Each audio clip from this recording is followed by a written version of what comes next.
How do I find affordable accommodation after relocating to Europe? This is a question that you've all been asking me. I've come as a student, I've relocated with my family, I've relocated for work. How do I find affordable accommodation? Hi, my lovelies. Life with Ruzhoff once again. Thank you for joining us yet for another video. Again, for our series for immigration integration, we're diving right in. So you've relocated to Germany and you are asking yourself, how do I find accommodation? Several options. I'm going to try and take you through the nitty-gritty, but without being so, like the video being so long. So first of all, I'll just outline the possible available accommodations that I would call really affordable. If you're a student, we have options of hostels.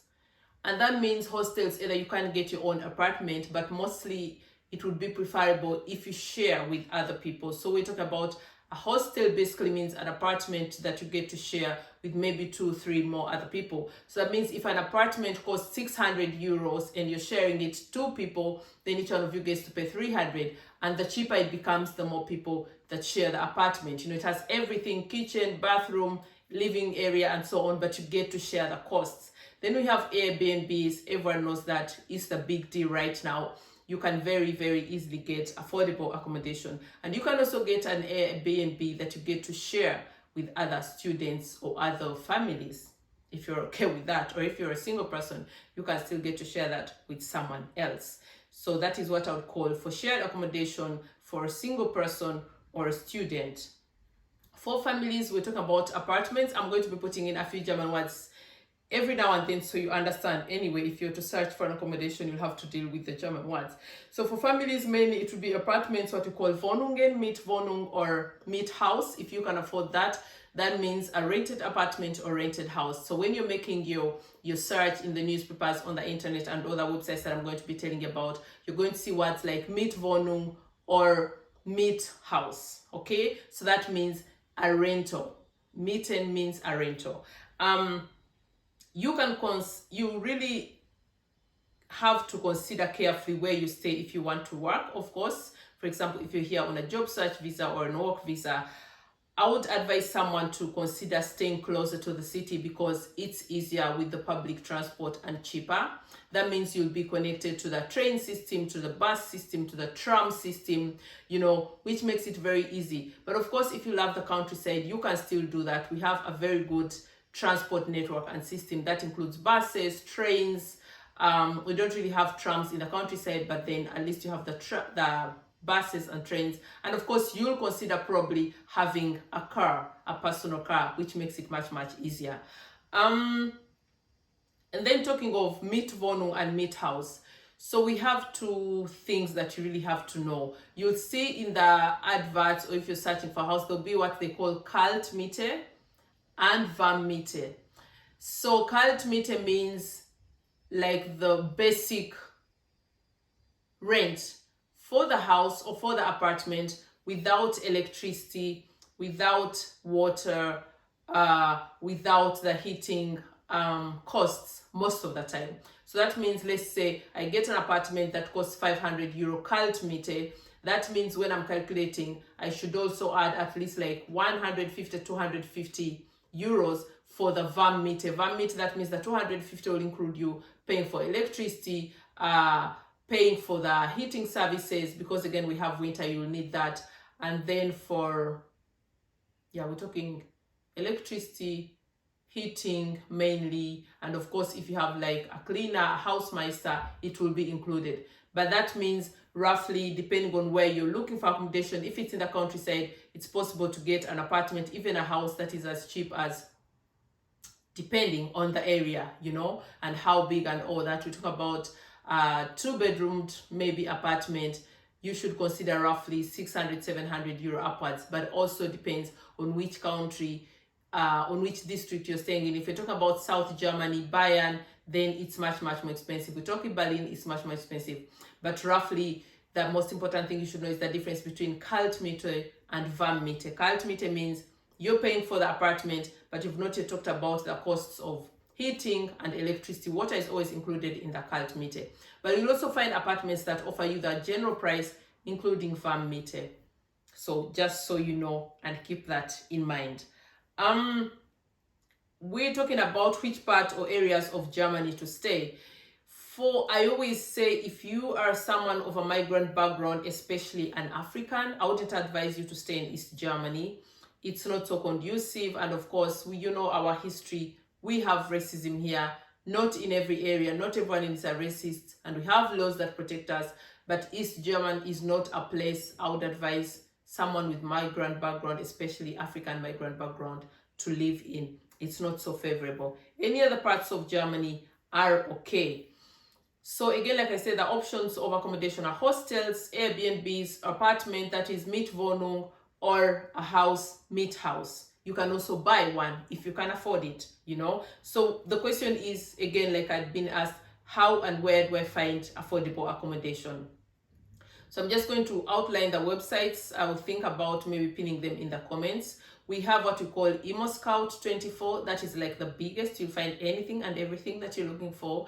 And a good thing, you can even subscribe to this website. You know, like when I'm searching, I type in, for example, I've moved to Berlin, right? I'm looking for an apartment in Berlin, a 2-bedroom apartment, maybe 10 kilometers from the city center, and so on and so forth. And then they will save those details. You subscribe it, and you'll be getting emails of suggestions of apartments that fit your search. So that is a very good thing. Then we have for the Airbnbs, definitely booking.com is my favorite, I would say. Then we have local newspapers. We have newspapers that we get received every day free of charge.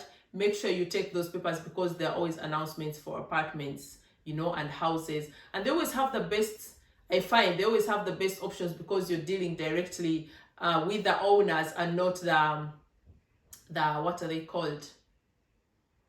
The companies, you know, that take care of that. So most of the time you'll even find very, very good offers in the local newspapers. Then we have what we call minstadt.de. I will type them in the comment section so you know how to write them. Then we have eBay. eBay is also amazing. But you also have to be careful. Like, there are all sorts of things. I've had stories of people who made announcements they're looking for apartments and they got stalkers or something like that. But eBay is also very good if you're searching an apartment. There's also a possibility of you getting an apartment from someone who's shifting to another area, and then they will offer you their apartment fully furnished and everything at a cost, which is most of the times very affordable. I will talk about using a broker or an agent at a fee. You know, you get someone to do the search for you and you pay them. We have another website called Immonet. We have Immovelt. I'm going to make sure I type all of them. And for those of you interested in buying a house, I'll be doing a separate video where I explain the nitty-gritties of how you can do that. We're talking finances and everything. Another thing that is very common in German that you have to keep in mind when you're looking for a Mietwohnung or a Miethaus, you have to think about Caution. Caution is like the security that the owners or the agents, whoever rents you the apartment or the house, that always take in the eventuality that when you leave the house and maybe there are any damages, that they can use that money to cover the damages. So most of the time it is 3 months of the usual rent that you'll be paying. So that means if it's an apartment that is going to cost you 500 euros kalt Miete, your caution will be 1,500 euros. So make sure to budget for that. There are also many apartments and houses that don't require that, but it's something you have to keep in mind that might come up, and you should be having that money to cover that. And then the person that was asking me, how do I find cheap accommodation? He was asking because he's coming as a student. I would suggest before you even come to Germany as a student, you start doing your search. And your search should be focused more on hostels and Airbnbs for a start. Even when you're a family, in fact, I wouldn't have any problem starting with an Airbnb, so you're not under pressure to take up a property that you're not sure of, or probably is even more expensive because you're just new in the country and you don't know how to go about it. So my tip for you to find affordable accommodation once you relocate to Germany is start with a hostel, start with an Airbnb, start with shared accommodation, and then give yourself around 6 months to look for an affordable apartment in a good area. And not forgetting, I think giving yourself time to find accommodation is also positive for the fact that you get to first understand the area, and then you know, does it make sense for me like to stay in the countryside, or is it better if I move closer to the city? You really have to think of those things, because imagine you get a house in the countryside and then you get a job 1 hour away from your home. That could be costly, that could be chaotic, that could be hectic. So give yourself around 6 months in Germany, in a hostel or an Airbnb. Get to understand the area that you're in and make a decision based on where you're going to be working and your life dynamics and preferences. I mean, there's some people who don't like to stay like in the city. I'm one of them. I love the countryside. So those are things that would be important for you to keep in mind. Again, like I said, I'm going to pin the websites that I've talked about. But generally, accommodation in German is affordable if you're not staying like in a main city. In Berlin, if you're staying direct in Berlin, if you're staying direct in Munich, you should have a very fat budget. And besides the budget, it's very difficult to even get an apartment, you know. But otherwise, I find accommodation in Germany as a whole okay.